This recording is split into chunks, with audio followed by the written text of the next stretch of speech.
It's likely an annual to-do. Scheduling that family photo shoot usually happens about this time with the fall season, and it's always so worth it, right, when you get those photos back, but there's a lot to consider when you're preparing. My first guest this morning is rolling out a checklist. From picking what everyone will wear to deciding the perfect place to take them, she's done the extra work to make your fall family photos a breeze.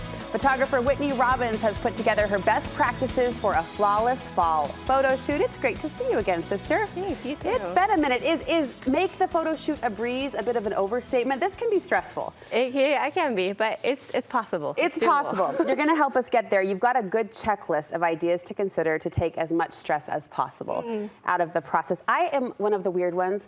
I kind of embrace the chaos and end up liking it. Yeah. It becomes this memory or this moment. Yeah. Of nuttiness, sure, but then you get the pictures back and it is all worth it. Let's start with booking early. You say like you're a little late right now. Yeah. So color-wise, in the canyons, they go first for fall colors, and so you want to book your photos. If you want canyons, mid to late September. That's usually about when they want. So if you haven't done that and you want canyons, you need to be doing it now. If you miss that window, there's still time because you can hit the bench level in the valley, and that is about beginning to mid-October. After that, we run into the valley for colors, and then that lasts from mid-October until the first frost. So there's still time, but you should probably get going if you're wanting pictures soon. I'd never geographically thought about it, but you are tiering down with each month. You're kind of tiering down. Now that we've got a date on the calendar, or once we do, then the outfit planning starts. Now I have a strategy here. I'm curious what yours is. How do you suggest to your clients or help your clients plan good, cohesive outfits? So with fall, luckily, you can't really go wrong, but for starters, I like to tell them to pick if they want a color scheme that is going to be cohesive and blend in with the colors, or if they want to stand out. So if you want to be cohesive, you can do a neutral palette.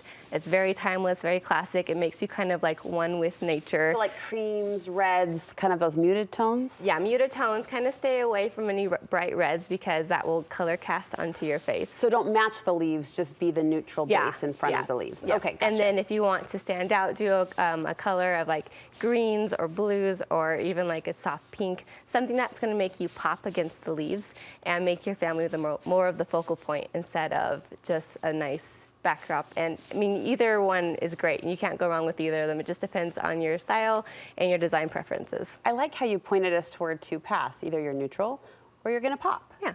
Either way works. Just pick your path. Yeah.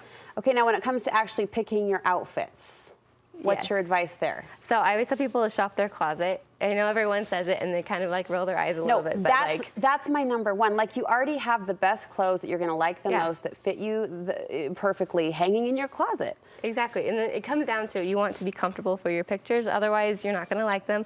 Doesn't matter how cute the outfit is. If you don't like it, it's not going to look good. And so, especially if you have a picky person, especially teenagers, if they have very opinionated about their outfits, if you pick something that they already own, that makes your chances of a successful photo shoot skyrocket because they'll already be happy with what they have because it's already theirs. A similar comparison, my sister and I were giggling because she has this darling preteen boy that on the first day of school had 10 new t-shirts to choose from. He comes up in the shirt from summer that he'd rocked June, July, and August, but that's what he felt the best in. So maybe start with the pickiest person. Maybe start with the teenager and say, what shirt are you gonna wear? And we'll all go around you. Exactly, yeah. Okay, you like to plan in layers. That's both practical and also it looks really nice in front of the camera, right? Yeah, and also with Utah's weather, it's crazy. You can have all 4 seasons in one day, and so you don't want to have a hot toddler or a freezing, dad, and anyone in the case.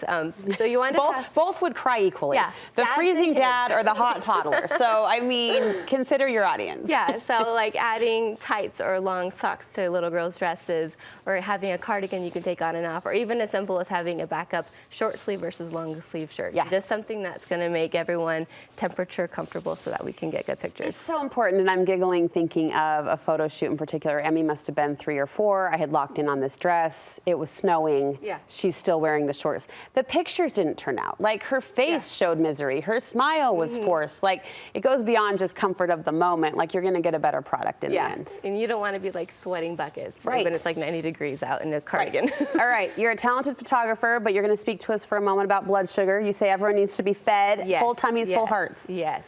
I always like it when my clients like, oh, we're going to go out to dinner afterwards. It's going to be this whole thing. I'm like, that's great, but please have a snack beforehand. No, eat before. Yeah. Eat before. Yeah. So like even if it's a protein bar, just happy and full tummies make for better pictures because it's really hard to direct when everyone is on the verge of a hangry breakdown. Okay, we subscribe to the Mom Club that definitely is not above bribes, but you say, and this is an interesting piece of advice, I've actually never heard this said outright, don't bring the reward with you. Don't bring the dum-dum sucker with you. Yes, it's like kids are like puppies, right? They see that and they are focused, one-track mind on that dum-dum. Again, we could talk about husbands too, but we'll stick with kids. Same thing. Okay. And I love bribes. I bribe my kids all the time, but I don't bring them because the second that they see that, the photographer loses control and they just like, okay, but mom has fruit snacks in her purse, so why would I listen? Yeah. And I have a whole arsenal of tricks and games and prompts and stuff we can do to kind of like focus and redirect, but if they are still focused on that fruit snack, my time frame of getting good pictures like shortens by a lot. So you're like, please mom, keep it in the car, save it for after. Yep. The dangling carrot has to dangle a little bit more. Yeah. But it's worth that, that stretch. Yeah, if you let me know, I can be in on it too, so I can also dangle the carrot. Team effort. Yeah. Team effort for the kids and the husbands. Yes. I love it, Whitney. Thank you so much. Great tips, great advice as we are getting in that family fall photo shoot mindset. I'm guessing your schedule is filling up pretty quickly. It's pretty full, yeah. How can we connect with you and see if we might squeeze in? You can get me on my website at whitneybethphotography.com, and then I'm on Instagram and all social media platforms as Whitney Beth Photography. Whitney Beth Photography. Yes. Your photos are stunning. Thank you so much. Thanks for sharing your expertise and some tricks from behind the camera. Oh, yes. That will translate to good pictures coming out from in front of the camera too.